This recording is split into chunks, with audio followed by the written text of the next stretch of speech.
All right, good morning. Welcome to Glendale City Council Budget Workshop session of March 1st, 2022. This meeting is called to order. Roll call I'm not going to take because everyone is in attendance. If you'd take note of that, please. And with that, Ms. Bauer, if you would go ahead and introduce our one and only item today. Fiscal year 22-23 budget workshop. Good morning, Mayor, members of the council. Today is the second workshop on our capital improvement plan. And with that, I'm going to turn this over to our Budget and Finance Director, Lisette Camacho. And of course, Amy Lindsay, our Budget Administrator, will also be assisting. Good morning, Mayor, members of the council. As Mr. Phelps said, today is our third budget workshop and also our second budget workshop on the capital improvement plan. In this presentation, we're going to cover the capital improvement plan for drainage, facility maintenance, library, parks, public safety, and streets. The projects that you'll see in today's presentation are what we've heard as priorities of the City Council, and in most cases, they've already received council consensus. For the projects that were in the fiscal year 2022 adopted CIP, the projects have been updated for inflationary increases, including any increases in material and labor cost. At the end of the presentation, we will open it up for council feedback and questions, and if City Council can hold their questions at the end of the presentation so that we can get through the materials, that would be appreciated. The next two slides are on the funding sources for the capital improvement plan. You've seen these slides before. Again, we're going to cover general obligation bonds, grants, and pay-as-you-go. Transportation sales tax, HERF, and the enterprise funds you saw at the last presentation. And I'll take a pause here so that I can go through the materials that you have in front of you. You should have a binder for the draft CIP for today's presentation. The first page that you'll see is the table of contents, and there should be a tab for each project type. So the first one should be on drainage.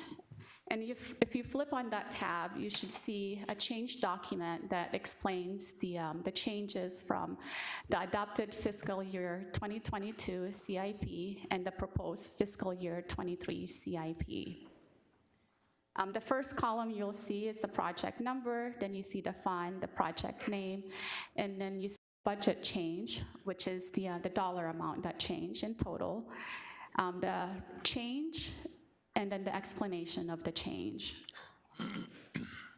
If you flip a page, you'll see a summary by project type. I do want to pause and highlight that there is a carryover column, and that's the third column in that page. And the carryover will be adjusted throughout the budget process. We will adjust it in April before the City Council adopts the final budget. And just as a reminder, the estimates will continue to change as we get into the end of the fiscal year, and even after we adopt the final budget, the carryover is again adjusted for the year-end expenditures. Moving on to drainage. For the drainage projects, the flood control GO bonds comprises 63% of the funding source, 30% is grants, and 7% is general fund. For the drainage projects, the focus is on designing and constructing flood control drainage improvements. The large projects have been broken into standalone packages to continue their progress. Designs on package 1 for the Bethany Home Road from 43rd Avenue to 51st Avenue is underway, and the construction of that project is expected to begin in fiscal year 2023. Generally, we work in coordination with internal and external partners, including the Maricopa County Flood Control District, or McFlood, and also transportation for the arterial reconstruction program. This slide is a summary of the drainage projects. And then the next slide is a summary by funding source. I'll flip back to the previous slide. Just Going to move on unless City Council has questions on any of the specific projects for drainage. I don't see any. Okay. With that, I'll turn over the presentation to Ms. Lindsay.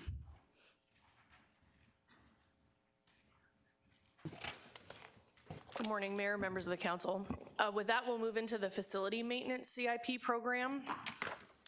The facility maintenance CIP program is primarily funded with general fund dollars, which is 60% of the program, government facility GO bonds, which is 15% of the program, cultural facility GO bonds, which is 9% of the program, and the ARPA, American Rescue Plan Act capital projects, which is approximately 6%.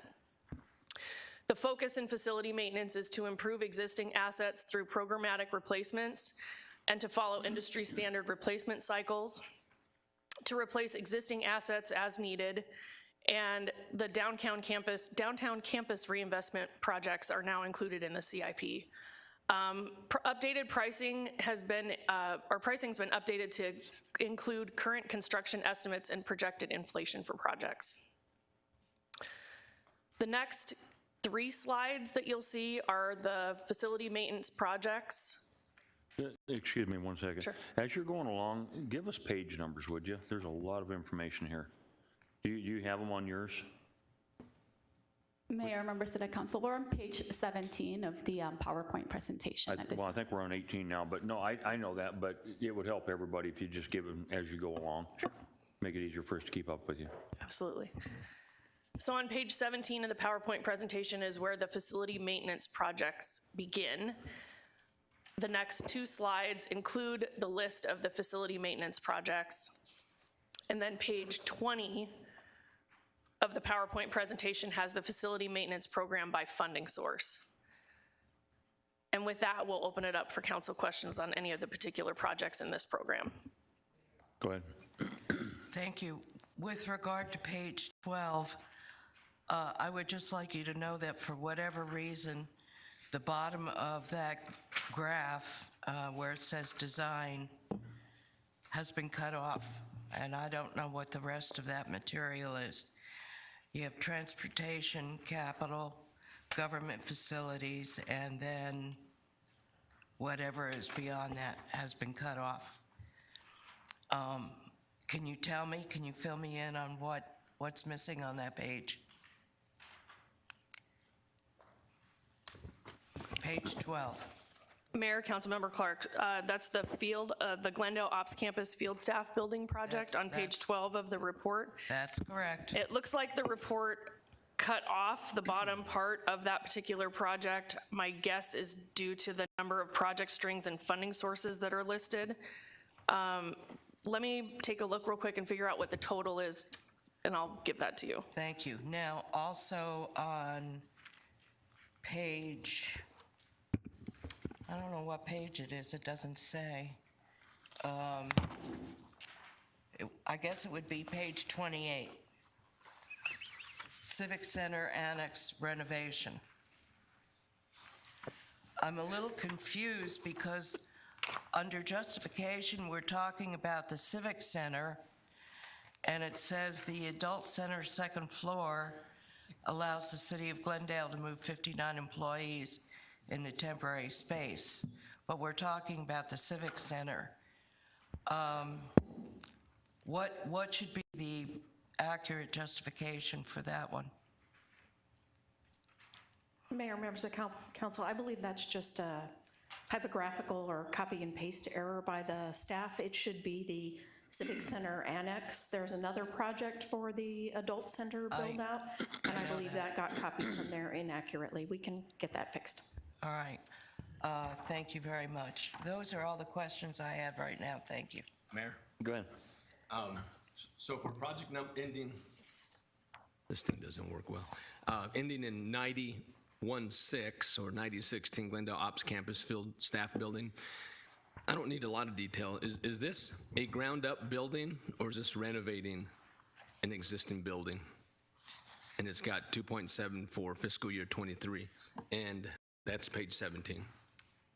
Mayor, members of the council, we'll defer the question to Ms. Wojtenko. I think, Ms. Watango, not too long of an explanation, just brief, if you will. Good morning, Mayor and Council. Vice Mayor, that project you see is a ground-up building, so there's money this year for design and construction to start next year.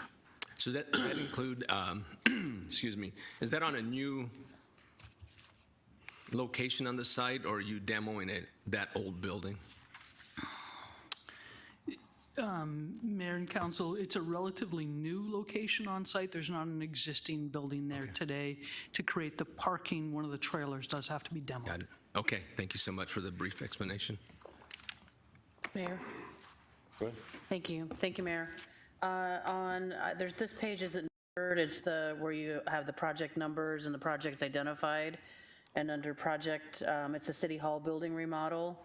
And you show under project number 19038, one funding source for the $7.5 million or so is ARPA funds. The next line down is just under 20 million, and it shows a funding source 1080. Is that basically fund balance, or is that GO bonds, or what is that funding source? Pay as you, I see on the cheat sheet it says general fund pay as you go, so.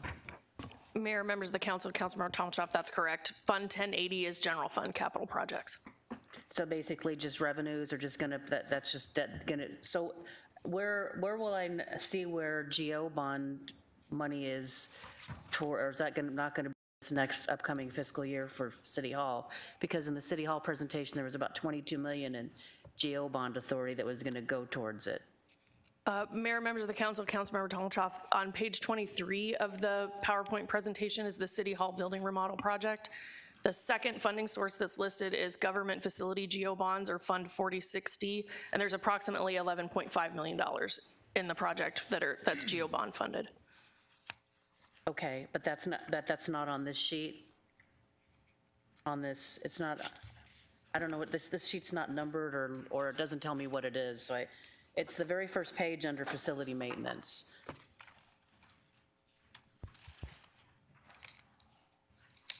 Mayor, members of the council, the very first page under the tab that, in your book, under the tab that says facility maintenance, is just the change document. So that just tells you the changes in the projects. If you turn back, that project will have a detailed sheet with all of its funding sources. We'll find that, hang on 1 minute. Mayor, can I ask a question? So I'm a little confused because pay as you go, I don't know what the change would be there, but if it's bonding authority, unless it's never been allocated, that's where I thought the change would be, and that's why I'm confused. Because if we had the 11 million in bonding authority that was somewhere in last year's CIP, I wanted to know where was it last year, and that's where the change would be, unless we never allocated it to anything. Mayor, members of the council, Councilmember Tomchoff, on the first page, that change is, I think it's the 8th line down, where you see the City Hall building remodel, we're at Fund 4060. So the total GO bond program for City Hall was reduced by about $3 million.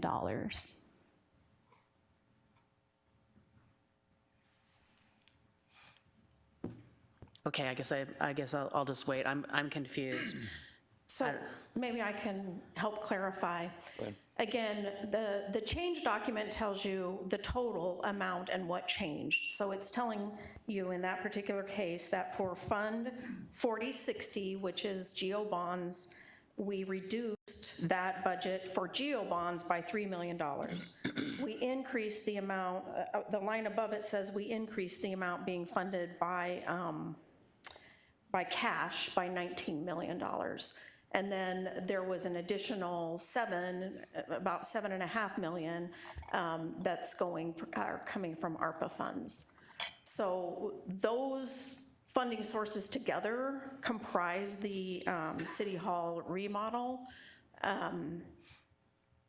That's what that document is telling you. Okay, because I went back through the presentation from January 11th, and that was my understanding that about $22 million of that was coming from existing GO bond authority for the City Hall, the downtown campus remodel, not including the 10.5 million that's in Cultural Facilities Authority. Mayor, So that's members of where I'm- council, that's what I'm I'd trying- have to go that's back what and I'm look at that to verify. I don't know. I can't tell you that right now. So there's no GO bond money going towards the City Hall, is that what you're saying? There's $11.5 million.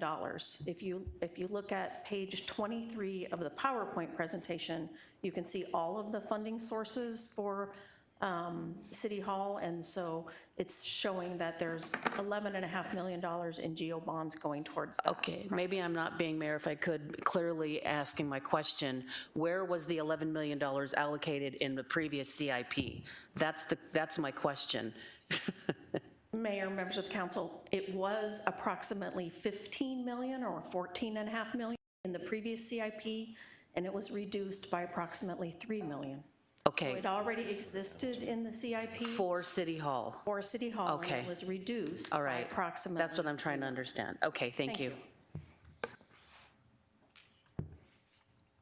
Mayor, members of the council, to go back to Councilmember Clark's question earlier about the Glendale Ops Campus Field Staff Building, on page 21 of the PowerPoint presentation, it has all 4 of the funding sources listed and the totals over on the right-hand side for that project.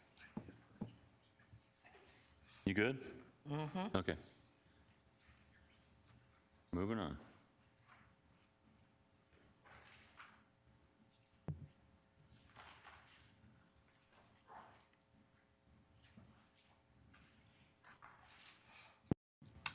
The next program we'll be discussing is the library program.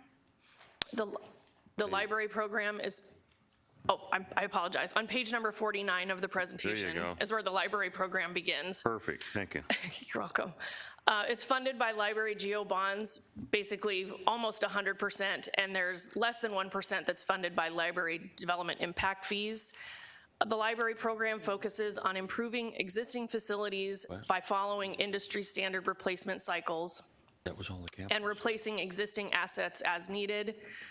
There is a new project in the library program this year to add a library community room to the Heroes Park Library, and the pricing has been updated to current construction estimates and projected inflation.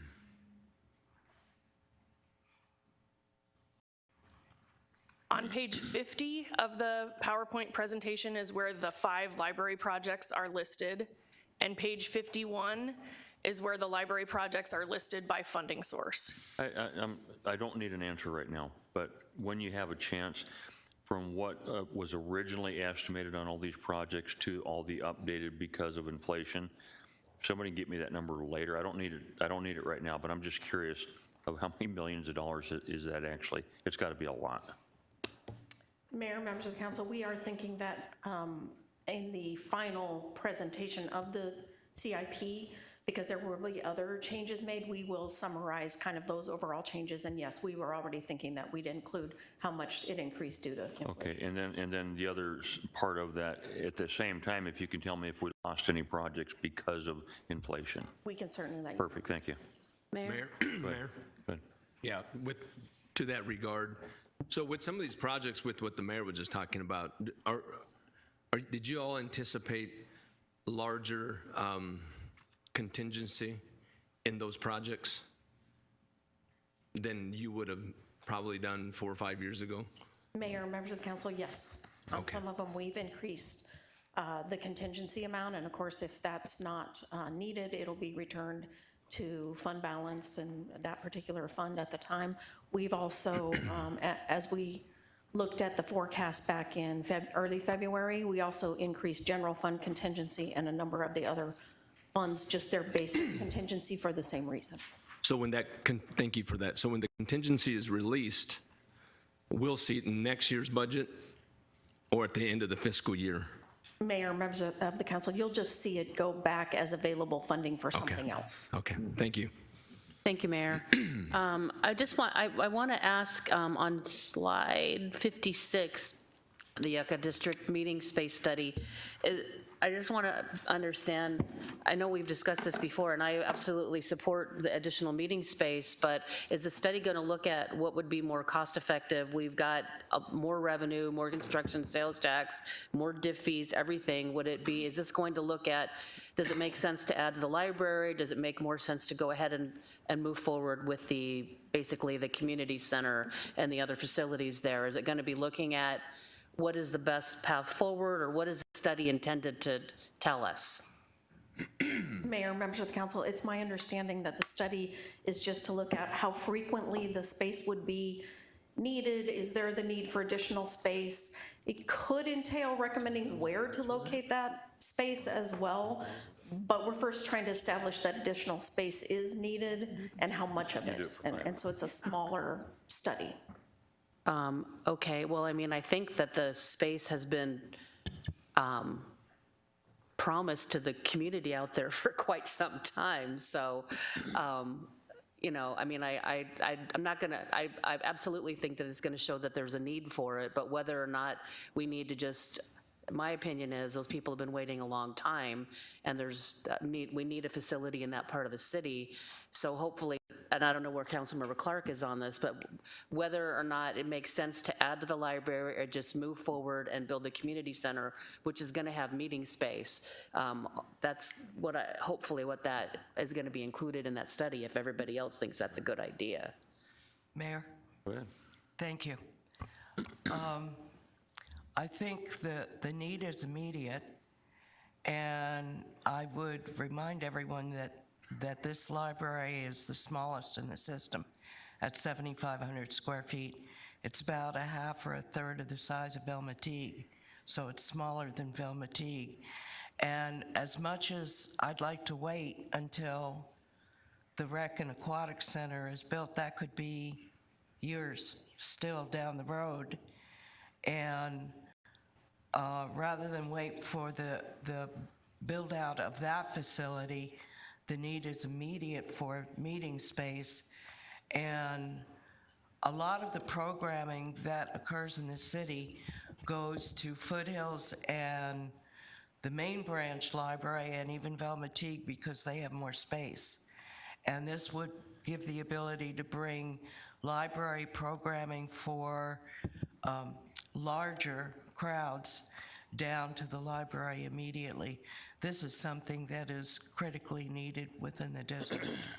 Mayor, if I could clarify, my point was, my personal thought is that we shouldn't be waiting years to be moving forward with the Recreation and Aquatic Center. I think we should be looking at doing that sooner rather than later, so. Well, Mayor, if I might, my thought was, even if we put, say hypothetically, we put design of the center in this year's upcoming budget, that's a year, and then it would take, I would believe, a minimum of 18 months to construct.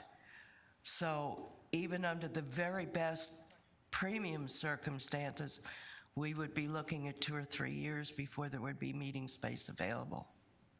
If I could remind everybody, this is to study meeting space, so we're all saying the same thing, but that's all this is, just to find out what we need.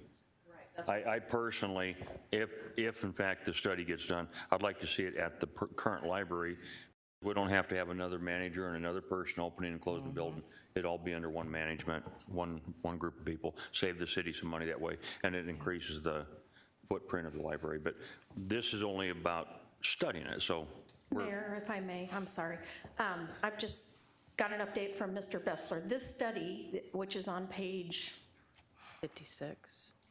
56, I believe, or might be 55, is already completed. So you're seeing it here as that's the amount that was left unspent this year, but due to it not being updated to today's date, this has been completed now. So the study's been completed. Then if you see the next page, that is the project to expand that community room. So both are happening now. There you go. It saved us 10 minutes. Oh, yeah, 700. Or 900. With that, we'll move into the Parks program. The Parks program begins on page 57 of the presentation and page 49 of the CIP binder that you have. The Parks program is funded by 64% by general obligation bonds. Open space and trail bonds make up 17% of the program. American Rescue Plan Act, or ARPA funding, is approximately 15%. 4% is general fund.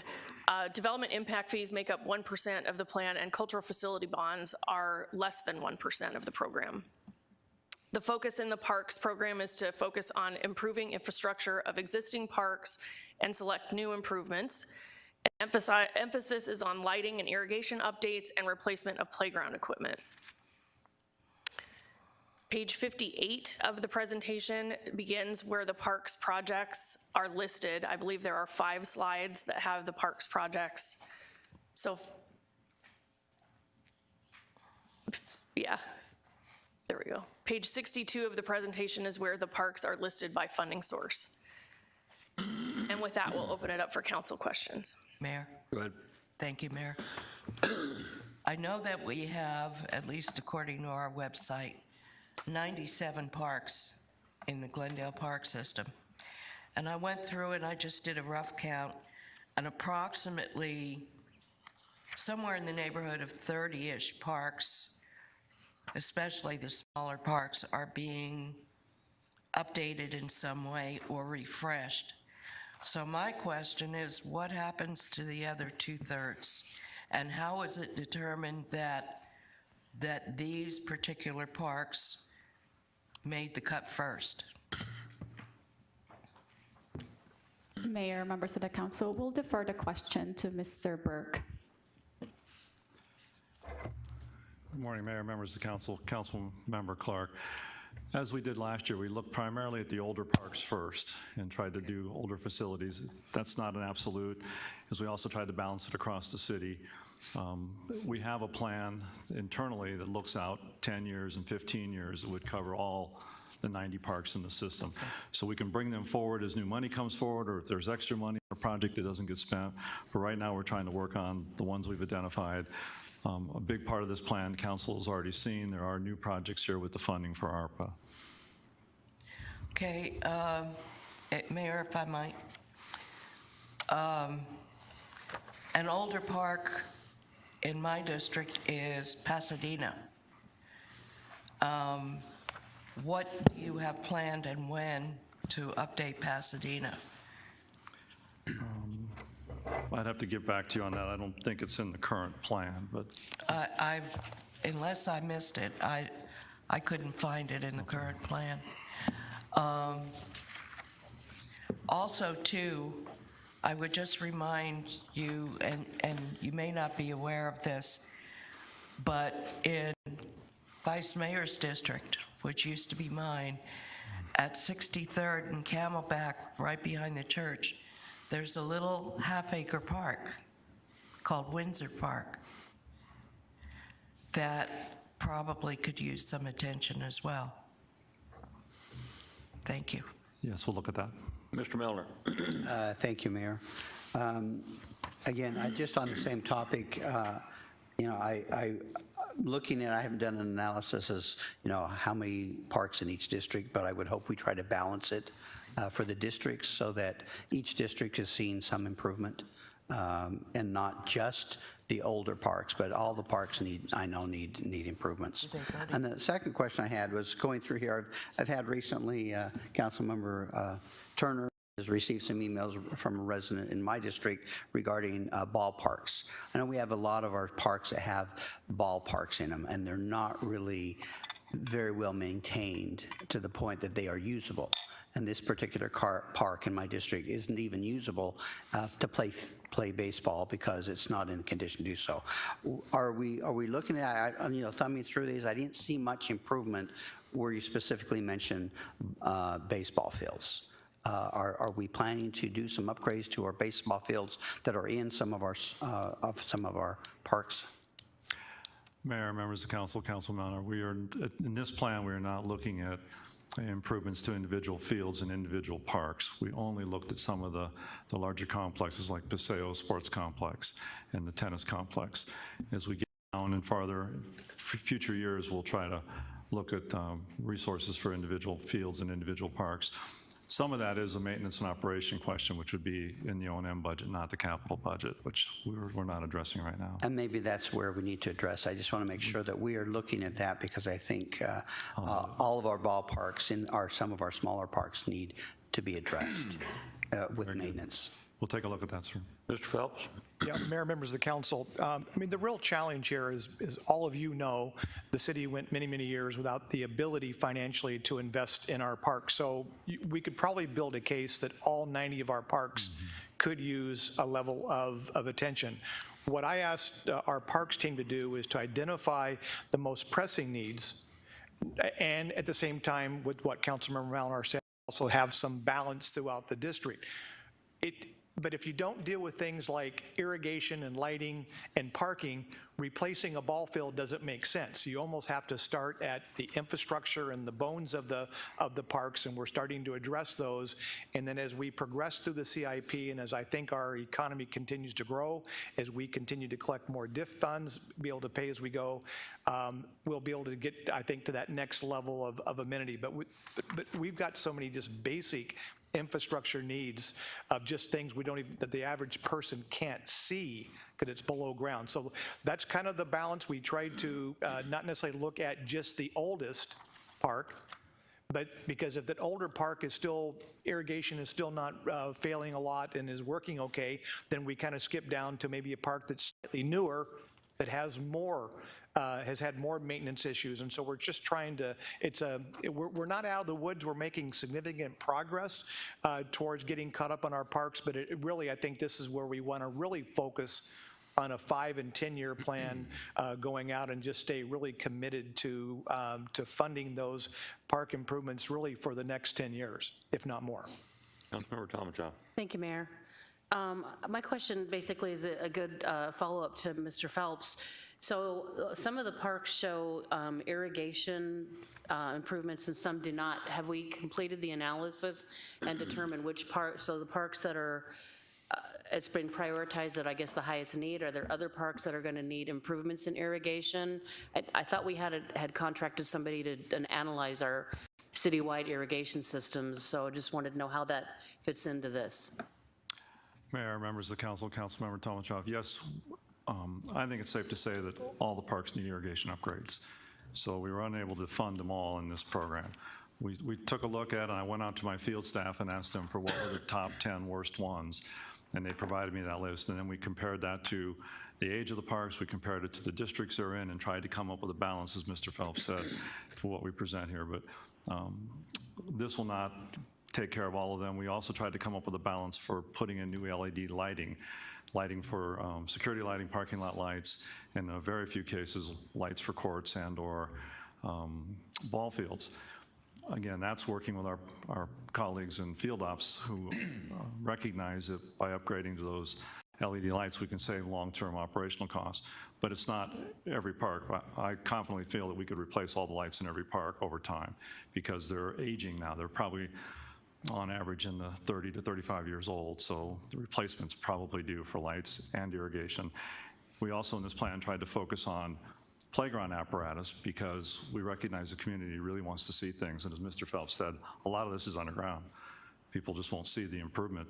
They might see some better grass growth and a little better safety at night afterwards, but they'll really notice the new playground and shade structure. So again, we tried to come up with a balance across all the features, but if we hit 35 parks, it's only a third of the total program, our park complement, so we have a lot to do yet. Yeah. Okay, Mayor, if I could, so thank you for that explanation, and I'm not questioning whether, you know, we want to have above ground and visible improvements to the public because that's what's meaningful to them, but just so we are aware that we've still got a lot of work to do as far as upgrading irrigation and all that other infrastructure basically in the parks. This is just basically, these are apparently probably the highest priority or the worst condition, and we're going to phase them in over time. Correct, and Mayor and Council, we did have a consultant look at infrastructure, and they looked at a select number of parks and then gave us some basic information that then we used to apply to all these other parks. Okay. So we didn't study all 90 of them, we only looked at 10 of each, lighting and irrigation. But that was enough information to be able to extract and say, if you have a 1-acre park, it's probably going to cost this for lights and irrigation. If it's a 10-acre park, it'll probably cost this. And it gave us a feel for what our costs were. And then we went through the balancing exercise of trying to make sure we were all across the city. Thank you. Vice Thank you, Mayor. I kind of feel like we skipped a step in the process here, and if you did, then, or if you didn't, please correct me, but it sounds like, and even from me, why didn't staff meet with the council members about their parks needs?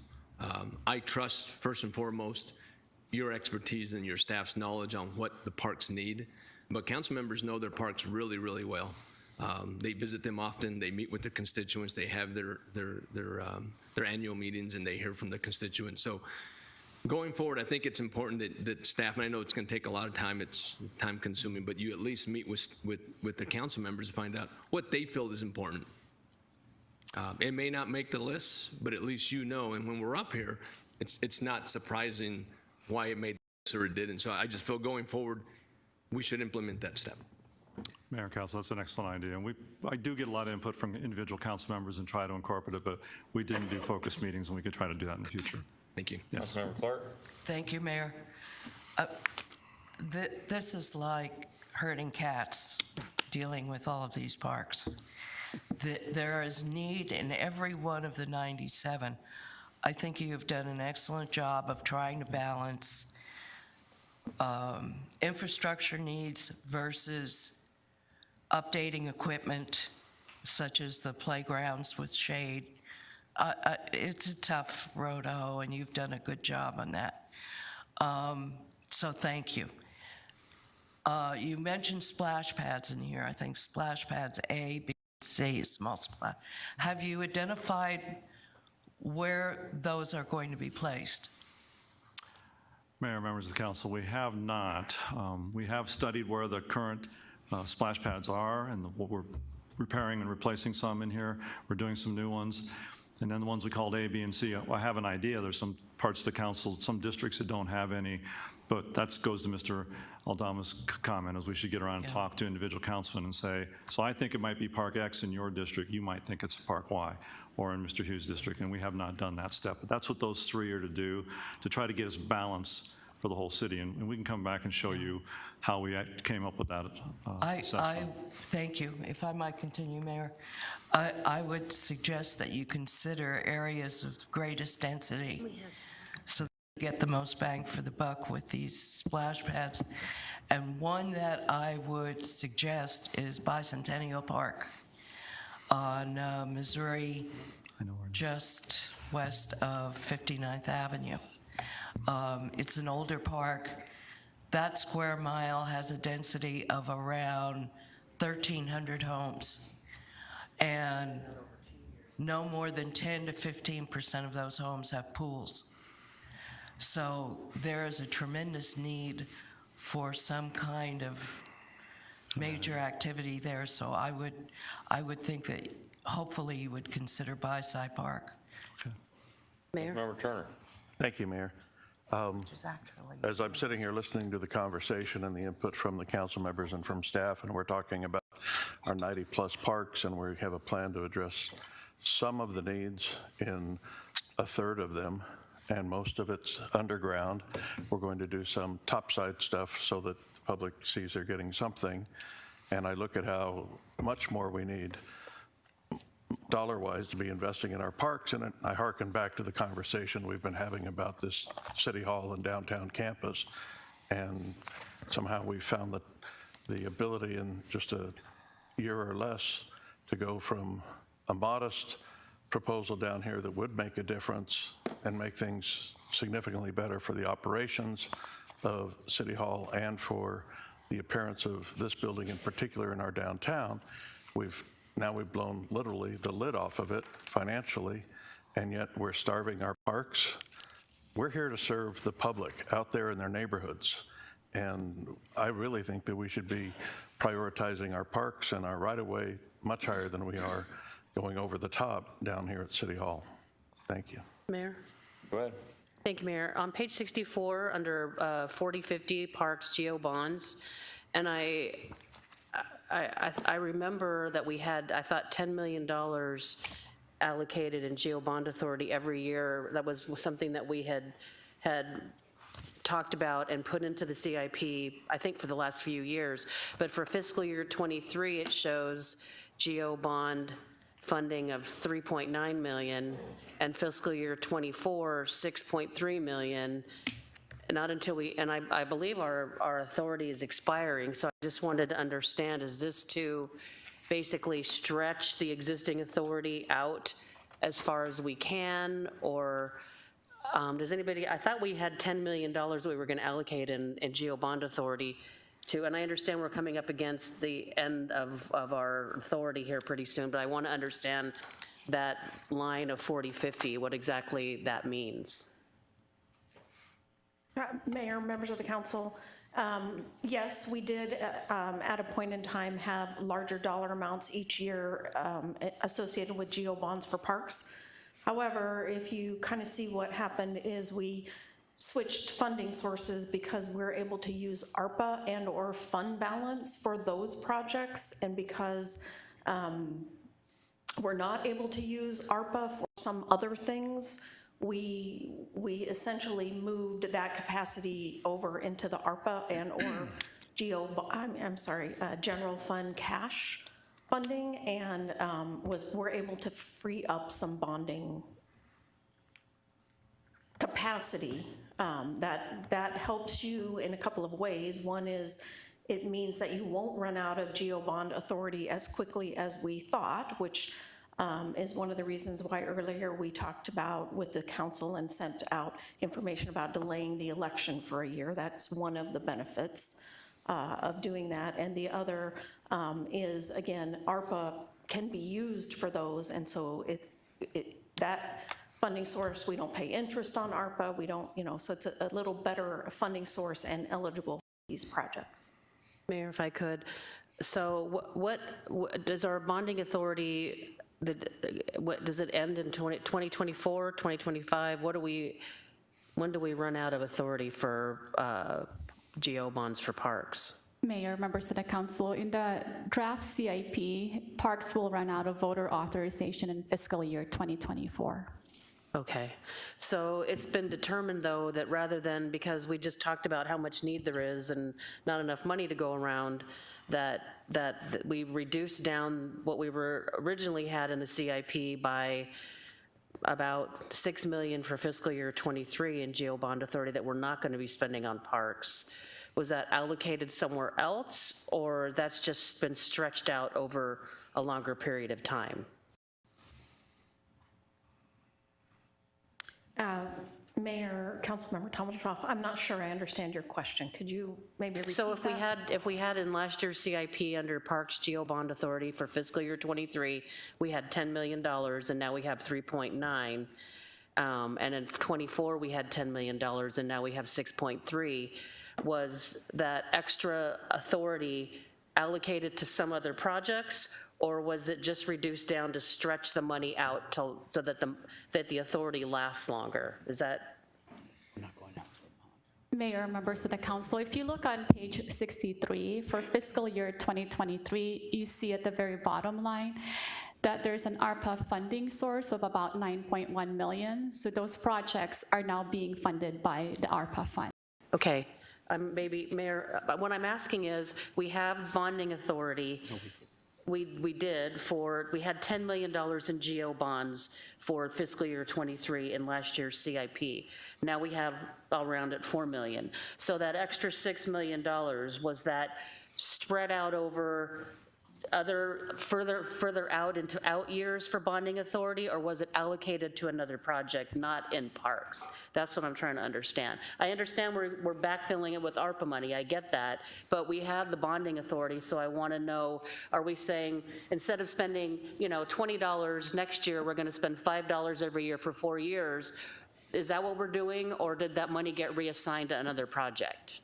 Mayor, members of the council, the CIP has a lot of moving parts, but I guess in that case, understanding that question, it was allocated to other projects who have bonding authority.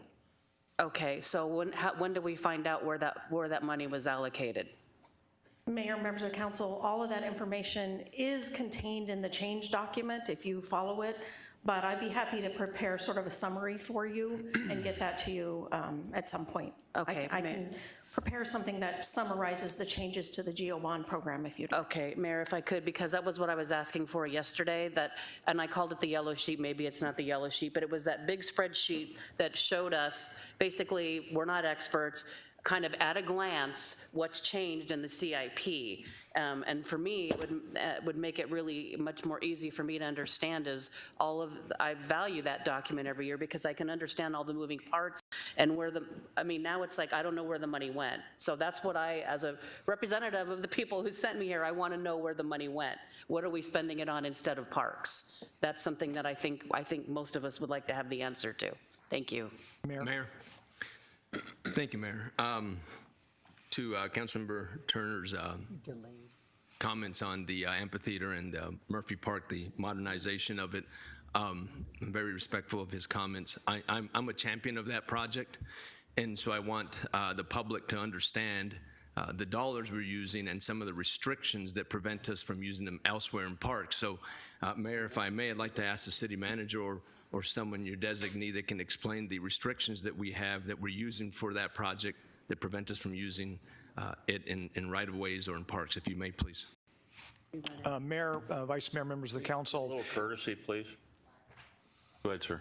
We have limitations on certain types of bonding authority that's pretty strict. The amphitheater primarily was going to be able to tap into unused cultural facilities bonding authority that already exist. You can't use park bonding authority for right-of-way, facility bonding, you can't use. So they're pretty restrictive in that area.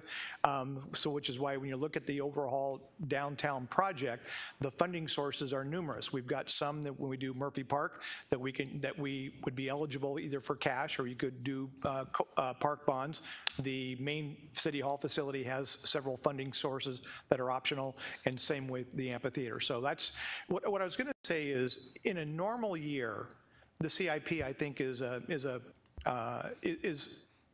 of the more challenging things in government in terms of how we fund it. But then you add in the ARPA funds, and it added a whole layer of complexity to this. And so, because what you now introduced was new monies that could then move other monies into other projects. And that's really what has happened here, is that you see decreases in some areas because we had ARPA eligible funding that we couldn't use somewhere else. So we supplanted that money and then moved that money to another area. So there's the key thing in my mind would be to look at the projects, and are these projects aligning with your priorities, whether it be for how we spend park money, whether how we spend money for streets and roads, how we do for facilities. And then the team, really what they do is they then look at available sources and they manage that available resources in a very dynamic way. It literally can change as we understand carryover better, as projects come in budget, go over budget. And so there's a lot of fluidity to how we fund the projects. The key thing I would think from a policy perspective is, are the projects listed here, do they align with your core values that you think your district and you as an individual elected official that you think we should prioritize? And that's where I would really recommend trying to focus. And then the people on the other side of the dais here from me, they get the really fun job of then figuring out ways to fund that in a way that's consistent with statute and with our funding authority. We don't randomly, take and because we have some extra money somewhere, decide a project that we want to do. It's all represented here in this plan, of which we can break down into very small detail. Now, I think Vice Mayor Aldama made a great point, that as we start looking at how we do some of our park funding, we have money set aside for splash pads, but they weren't project specific yet. So that will be our job then, if the council says, we like the value of a splash pad and funding that, then we'll come back and work with the council to identify the best place to expend that fund. But what we can tell you is, if you adopt the CIP, we'll have that funding source available when we have those discussions. So it's boy, the ARPA, I really appreciate the challenge each of you have in terms of understanding this. The ARPA added a layer of complexity on already a very complex process. Now, eventually, that'll even itself out, because ARPA funds will eventually be expended over the next 2 or 3 CIPs, and it'll normalize itself a little better. But that's what the team has tried to do, is align the projects and priorities that the council has been communicating, put it in a plan, and then show you how we can fund that plan for the first 5 years. Remember, that's what our goal is, that things in the years 1 through 5, that we have at least identifiable funding sources for. And then the project 6 to 10 are really more of that long-range look that we know maybe we need to do, but it'll be some work to try to figure out how we're going to fund it. So I hope that helps a little bit. It is somewhat complex. I would just say the ARPA funding has increased that, and I did talk to Assistant City Manager Rios today. I would really encourage you, because we have plenty of time still to kind of massage the CIP, is that sitting down, and they'll be more than glad to meet individually with council members to kind of walk you through your district and what's there and how the funding sources are. That might be more valuable. So if you wanted to focus on Park CIP, she could bring Jim and his team there and sit down and kind of walk you through there. And so I really encourage you. It's hard to do this from, I've been where you guys are at, and I think it might be really valuable to meet, and we'll devote whatever time we need to work individually with you on those priorities. Okay, I want to remind everybody we're not 25% of the way through. Councilmember Clark. I would like to follow up and just say, I mean, I've been doing budget for a long, long time, and the problem is that the general public may not understand is that all of these funding sources usually have some kind of restriction placed upon them, where it is permissible to spend the money and for what, and where it is not. So what staff is tasked with doing is juggling these different spending authorities around to try to figure out which best meets the need of that particular project. And all I can say is thank God for ARPA, because Councilmember Tomachoff is correct. We had originally planned to spend $10 million, and in essence we are, because $9 million is coming from ARPA. We were going to spend $10 million this year on parks. We are spending approximately that same amount, but the bulk of the money is coming from ARPA rather than bonding authority or DIF funds or any other source. So I think the public needs to understand that it's not so easy just to say, well, I want to spend $2 million here and we'll take it from this. You might not be able to take it from that because of the restrictions placed on how that money can be spent. So I think staff has done a really good job of juggling and trying to figure out funding sources for what, as the city manager said, are essentially our priorities. And this reflects the majority of council and their priorities. Thank you, Mayor. Mayor. Go ahead. Thank you. I'd like to take just a moment to defend my earlier comments. And as everyone else up here, I'm a lay person in this work. So pardon me if I get anything wrong, but I'm looking at our slide presentation on, looks like page 24 of the slide presentation, where it talks specifically about the City Hall remodel, not the amphitheater, not Murphy Park, not the council chambers, and not the parking garage. We're just looking at this component. And it shows almost 20 million coming out of the general fund and almost 7.5 million coming out of ARPA, which, if I understand it, those are monies we have control over.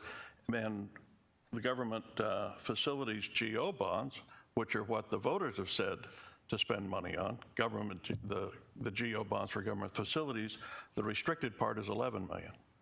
So we have roughly 28 million just in this building that's discretionary as to whether or not that's where we want to put it. And the other 11 million is coming from money that has to be in government buildings of some sort. Okay, so I'm not sure that it's, correct me if I'm wrong. It's not accurate to say, well, we can only spend the money we're spending on this downtown campus project on this project. I don't think that's accurate, and I think that's what's been said. Thank you. All right. Thank you, Mayor. If I might respond, I think there is one fact that Councilmember Turner is overlooking, and that is that the majority of this council has decided that investing in a downtown campus is a worthwhile project, and that it is a priority for this council, a majority of this council. And until a majority gives different direction, this is where we are comfortable with spending the money. Thank you. Please proceed quickly.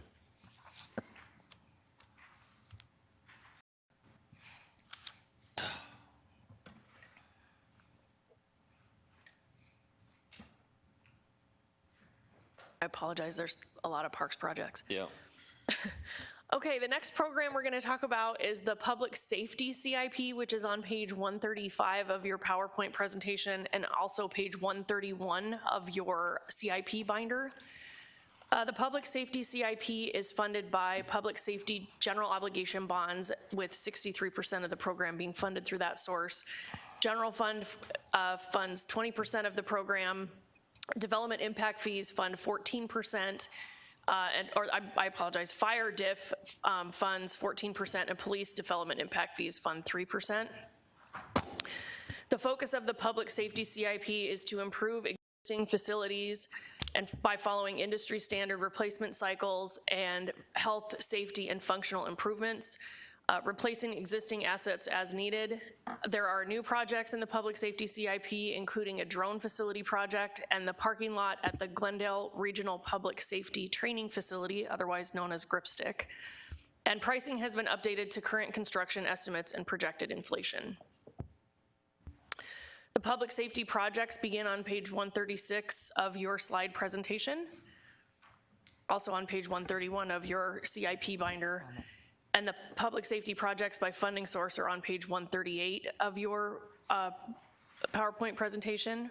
And with that, we'll open it for council questions. Councilmember Clark. Thank you, Vice Mayor. I am particularly in love with the drone facility project. In fact, I believe that the city received thanks, public thanks and kudos from Phoenix, the city of Phoenix, I believe, that we assisted them in an investigation using our drones, because they don't have any, and we do. But I think drones are the wave of the future and will help law enforcement a great deal. So I am particularly pleased to see that a drone facility is included in the CIP. Thank you, Vice Mayor. Proceed. And with that, we'll move into the streets program. The streets program begins on page 165 of your PowerPoint presentation and on page 161 of your CIP binder. The streets CIP program is funded 51% through transportation sales tax, 28% through streets general obligation bonds, 17% through HERF or Highway User Revenue Fund, 3% general fund, and less than 1% of the streets program are development impact fees or grant funding. The focus in the streets CIP is street pavement, on pavement management, and arterial reconstruction program. Within the arterial reconstruction program or general obligation bonds, individual projects in years 1 through 5 are funded within the CIP, and the street reconstruction program in year 6 through 10 is in the proposed CIP. Arterial reconstruction is also funded by transportation sales tax. The program also includes a project for pavement cut repairs and the Scallop Street program. There are safety projects that are included within the street CIP, including flashing arrow, yellow arrow phase 5, projects at 53rd Avenue and Camelback, 58th Avenue and Bethany Home Road, Olive Avenue from 59th Avenue to 67th Avenue, that's a street light project, the Northern Parkway Cable Barrier phase 2, a guardrail update project, the transportation safety program, and speed feedback signs in school zones are also included in the street CIP. Mayor, question to staff on the flashing yellow arrows, Phase 5. How many phases are there until we complete the entire city? And is there a plan to complete the entire city? So Mayor and Council, currently there are 4 phases that are funded, and the 5th phase is actually locations that we believe may not be funded under Phase 3 because of the cost increases, and it's a grant-funded project. So Phase 5 is to address the locations that don't get addressed under Phase 3. Okay, thank you for that. And then is there a plan to, so I guess there's special criteria that needs to meet for those flashing lights? So the plan isn't to do all lights in the city of Glendale? Can't do them all. I'm going to call Tony Abbo Okay, to address not that, a city problem. traffic engineer. Why we're waiting for him, it's my understanding that some of the intersections that have like double left turns are real challenging. I think they try to avoid those, but I was told that you might be doing some. Mayor, council members, the intent right now with Phase 3 and part of Phase 5 is to complete the flashing yellow arrows on the arterial intersections. Phase 4 will cover arterial collector intersections, so it's our intent to get all the signals at some point covered by the flashing yellow arrow. And Mayor, to answer your question, the flashing yellow arrow only works on single lefts. On double left, on double turn lefts, they do not work because it has to be on a protected mode. Perfect. And thank you for that. It's a very popular traffic upgrade that moves traffic along, so thank you. Thank you for that explanation. Mayor? Good. Thank you.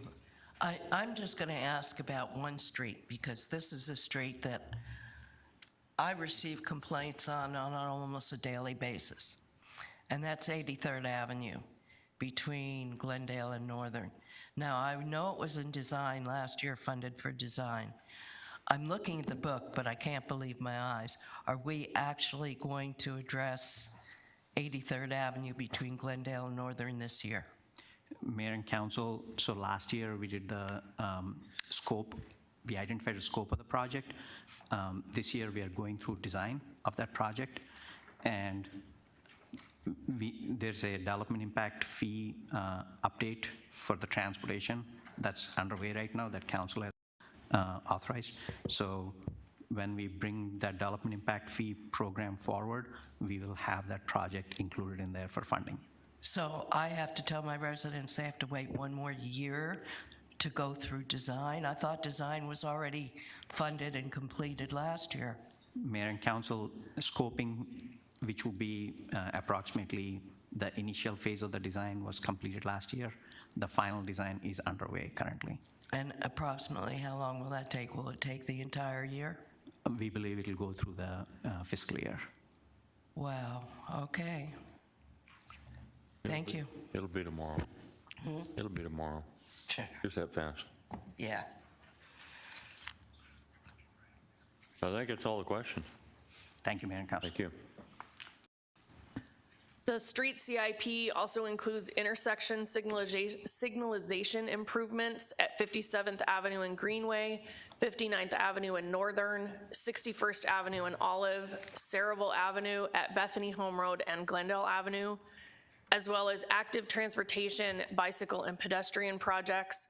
Those include the Central Core sidewalk gaps, 67th Avenue bike lanes, the Maryland active transportation improvements and Missouri active transportation improvements, infill sidewalk project, and the grant match for the bike projects. Okay, before you go on, the Northern Parkway cable barrier, page 167. I question that only because before I became mayor, I actually reserved with DPS, and we had a lot of problems with the cables where they were taking them out. Cars were launching over them and going underneath them, and a lot of maintenance. I question, again, why would put cables in rather than concrete barriers? Mayor and Council, concrete barriers we did a study 3 years ago, and cable barriers, guardrails, concrete barriers were all looked at. Concrete barriers are expensive in the order of magnitude of 10 times or more than the cable barrier. It's a Okay. financial. And I understand that, and that's why the state originally put those in on 101, but they took them all out because of the problems. And so I question, maybe we should talk offline on that, but I question, do we do it because it's cheaper, or do we do it because it's better? So we can have an offline discussion on that. Thank you, Mayor.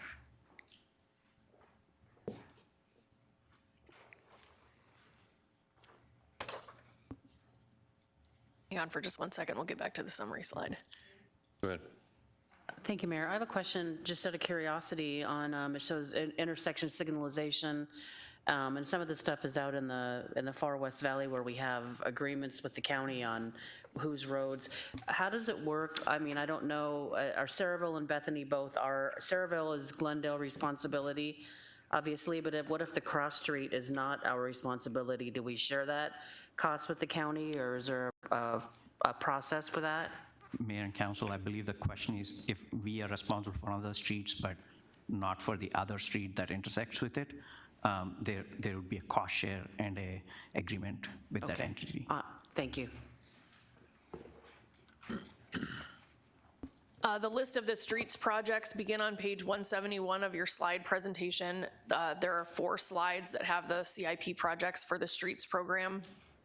And then page 172 of the program has the streets projects by funding source.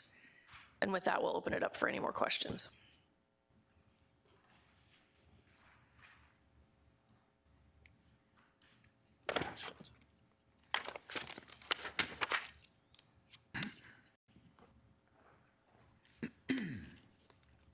So on page 234 of the slide presentation, there's a pie chart that shows the draft 10-year CIP by project type. This includes all of the project types that you've seen both in this workshop and the workshop on February 1st. The total draft 10-year CIP right now is 1.3 billion, excuse me, that should be a B. The largest component of that is the streets program at 309 million. Water program is 251.2 million, public safety is 148.6 million, and it goes down from there. The next slide is the adopted CIP for fiscal year 22-23, so the first year of the capital improvement program by project type, and the total amount for fiscal year 23 is 266.5 million. The budget calendar, this just shows that this is our 3rd workshop. On March 1st, our next workshop will be the all-day budget workshops where departments will be presenting their operating budgets to council, and those are scheduled for April 5th and April 7th. And that concludes our presentation. Mayor, Go ahead. do we have any idea which departments will be presenting? Can you give us an idea? Or have we not decided yet? It's kind of late now to decide, but. Mayor, members of the council, Councilmember Clark, all of the departments will be presenting their operating budgets to council. The 2 departments that are presenting the detailed budget this year are the engineering department and the clerk's office. All right, thank you. Thank you, Mayor. What is the date we can expect to receive our budget books prior to the April 5th workshop? Hopefully it's not the Friday before. Mayor, members of the council, we can get back to you with the date for that.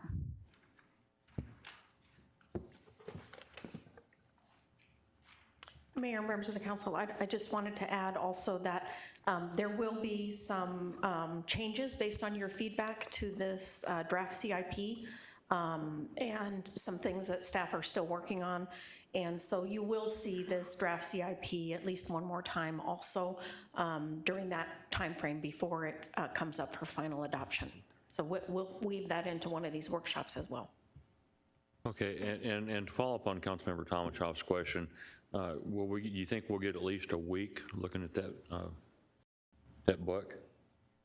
Mayor, members of the council, we'll do our best. We We are short-staffed in the budget office, and it seems to always be sort of a struggle, but we'll do our best to get it to you Okay. ahead of All right, time. great. Mayor, if we don't have an adequate amount of time, I would be comfortable, we have a little bit of a buffer, and if we had to move back the first workshop to the 7th and then move the second workshop back to another date, I'd rather have at least more than a weekend. And at least for me personally, I had plans this weekend. I had one day to go through this material. So if that's how we end up, at least I would at least like to have consideration in moving everything back so we have time to go through the material, because we do have a little bit of a buffer in there. Thank Mayor, you. members of the council, we'll certainly keep that in mind and get with the mayor's office if that becomes the situation. Thank you. Okay. Mr. Phelps? Well, again, thank you for carving out some time this morning. What I wanted to do real quickly kind of end with, a kind of a higher overview, because I think the council, if I'm in your shoes, should be really excited as you communicate to your constituents, because in reality, the proposed CIP, as you saw earlier, is $266 million going back into our infrastructure and in our capital improvements. And we're doing that having frozen the property increase for the last 6 years. So we're doing it with available resources, and we're not having to go out and ask voters for additional bonding authority. I think that's really significant, because within that number, we're looking at we have, in our 5-year CIP, we have 76 parked projects of almost $85 million of projects. We'll be spending almost $39 million in the coming budget year on our parks. It was probably a tenth of that the year that I came here. So this is really greatly increased. Our public safety numbers, we have $48 million in our 5-year CIP, or in next year's CIP for streets, which is a significant number. And then on the public safety side, I know we didn't go into the detail, but I think what's really exciting is not only are we building a brand new fire station 153, but if you look at our 5-year CIP, every year we have money set aside to touch and upgrade 5 additional stations that are in our system. So, again, kind of getting down into the specifics, sometimes it's easy to lose sight of the bigger picture. I think that what's happening here with the CIP this year and what's on the books for the next 5 years really is a significant moment in our history to be able to reinvest back into the city. And I would hope that you all feel very comfortable with that level of investment. Again, not having to raise taxes or ask for additional voter authorization. So we'll continue to refine these numbers. We'll work on the budget book. We kind of try to balance having the most current information at which to put into our proposed budget to giving you enough time. So we'll have those discussions internally and communicate there, but we'll set a goal of having that to you a week prior to the actual budget workshop on the operating budget. And if we can't make that, we'll provide some options of when we can, and then we'll work with the mayor's office to see then if it makes sense to push back and reschedule the meeting. If we start rescheduling, however, it starts bumping up and compressing the timeline, as once we get to final budget, as you know, there's a tremendous amount of work to creating the final document.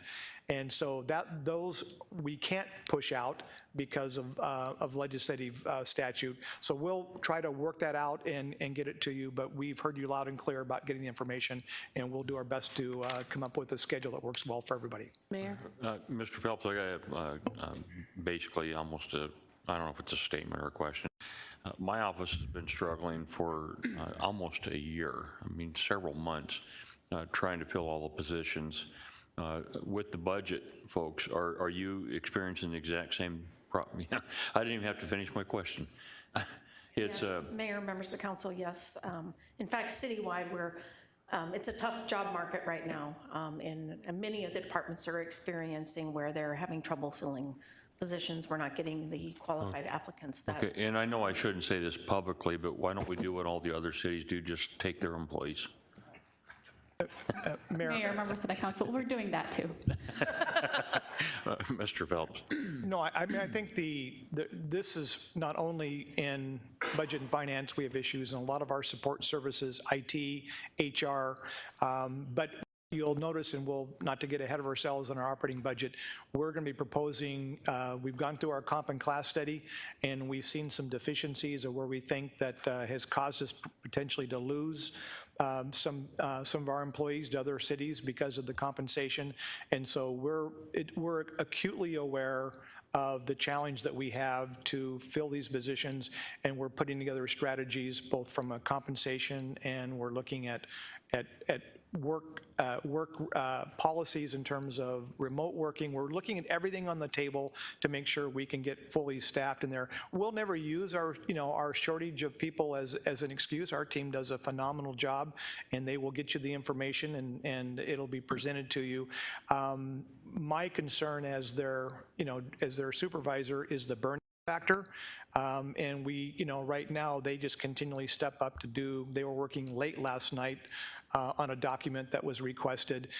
They'll go the extra measure, but long term, that's not sustainable, and we know that we're going to have to be more aggressive, whether it be providing an opportunity for other employees in government to elevate to a great city like Glendale, or just recruiting new people. But it is on our radar screen. And if I could say one other thing, and then I think I had a question to my left. I actually appreciate our city, our directors, for not accepting somebody that can just fog a mirror. I mean, we actually want the best. We're trying to get people that are capable of doing the job, doing it well, taking pride in their work. And I think that shows right here in our audience. We have incredible people. But to just hire somebody to fill a spot that's not capable of doing the job, I agree with all of you. That's not what any of us want. We want very capable, quality people, and so my hat's off to all of you. We'll get there. I just don't know when. And I know that my office has been struggling for almost a year now with shortages. It's very challenging. Mayor? I had a question down here first. Yeah, thank you, Mayor. I had forgotten to ask under public safety, because I do see that the police evidence storage, there's about $5.5 million from fiscal year 23. Has a location been identified? Is it going to be on the ops campus? I know that was something we had discussed last year, so I was curious, where is it going to be? Mayor, members of the council, we'll defer the question to Mr. St. John. Good morning, Mayor, Councilmember Tom Lachoff. It will be on the operations campus. We've got a 5-acre parcel that's identified on the south end of the campus. Basically, Mayor, separated from the rest of the ops campus, or? Mayor, Councilmember Tom Lachoff, it is within the footprint, but it is a separate building. Okay. And one more question. Is being built with the concept of it being able to be also a crime lab at some point? Mayor, Councilmember Tom Lachoff, yes, that is correct. Okay, thank you. Thank you, Mayor. I don't know if this is feasible, but I'll throw it out there anyhow. We always know in the spring that budget has a crunch time, and you are short-staffed, and it makes it hard on all of you. We have incredible employees within the city of Glendale. Have we ever considered cross-training some of the Glendale employees that might be interested to move over to budget in the spring and maybe work 90 days over in budget to help them get through the period? And it might also serve us in other areas, for example, and I know these are areas that require specific skills, but nevertheless, I believe that some functions could be performed by employees that were cross-trained. And another area that always seems to give us grief from time to time is planning and development. And we may have somebody working in some other department who happens to have some planning or development experience. that maybe we could tap when times are rough and we cannot get the employees that we need. So I just throw that out there as a suggestion that it certainly makes an employee more valuable too if they're cross-trained and can perform more than one function. And some of them might appreciate getting that cross-training. Thank you, Mayor. All right, that's it. We're done. There being no further business for the council, meeting is adjourned.